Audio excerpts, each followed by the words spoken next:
Welcome to the Tech Egg. Don't get scrambled. Enjoy the video. Start by turning on mobile data and the mobile hotspot feature in settings. Choose a recognizable SSID and set a strong WPA2 password for security. Limit the number of allowed connections to 5 devices to prevent overuse. Decide on a clear data cap such as 1 GB or 500 MB before sharing access with others. These initial steps prevent surprise bills and unauthorized usage, while you configure automatic limits and monitoring tools later. Open your phone's data usage settings and set a warning at 750 MB to alert you.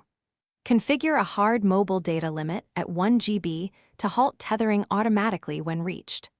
On many Android phones, enable tethering timeout or schedule so hotspot turns off after 2 hours.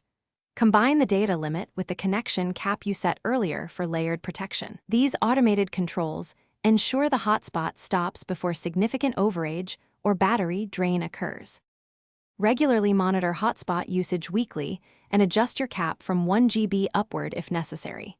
If your phone lacks scheduling, install a trusted third-party app that enforces tethering limits and schedules.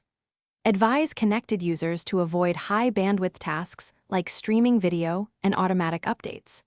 When possible, restrict background data on connected devices to conserve your capped allotment. These practices help maintain consistent access while preventing unexpected charges and preserving.